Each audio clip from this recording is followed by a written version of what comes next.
I'm Colleen, and I teach preschool at a Head Start program. My assistants, Kelly, Liz, and I have 18 children in our classroom, ages 3 to 5. Let's look at the shadow. All my kids like doing science, but they are different ages, and they have different backgrounds, interests, and abilities that they bring to our science exploration. Do you see the shadow of the heart? To make our science units engaging for everyone, we have to really mix things up by offering a range of activities and working in different groups. If you look around our room during our shadow unit, you'll see so many different ways for children to explore. We have centers that allow the children to move around a lot and investigate in a more active way. And we have activities that are quieter and more focused. Once upon a time, there was a small billy goat, a medium billy goat, a big billy goat. From reading about shadows, Who can catch Rafie's shadow? to playing shadow tag outside. The more freedom we can provide the children to choose their activities, the more likely it is they will find something that gets them engaged. You had your hands by your side? But sometimes they need a little more encouragement. You want to take a picture? Put your hand through here. All right. During our shadow tracing activity, I noticed one of my students was not really participating, so I asked him to take some pictures. Good job. After that, he was much more involved in the activity with his classmates. And inside, he started experimenting with other shadow activities.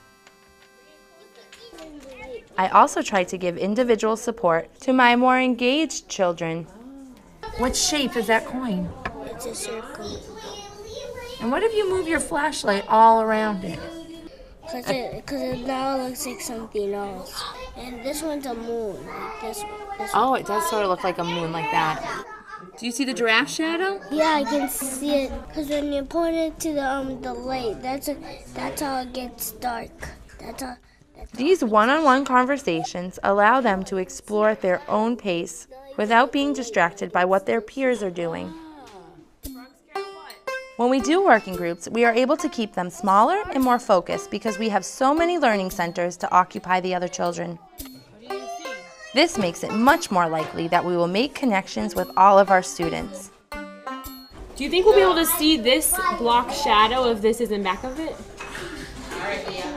Oh, let's put our flashlights on. Yeah, let's test it out.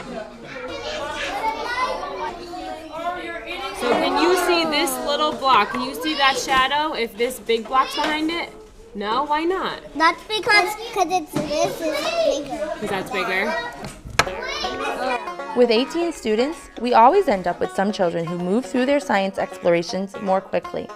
So we try to keep things fresh by adding new elements as we go. After the children had a chance to make shadows on the wall, we added pre-made shadow puppets and offered them materials to make their own.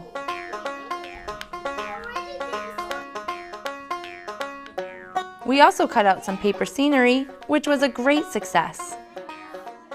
You could really see the children engaging with this one activity in a range of exciting ways.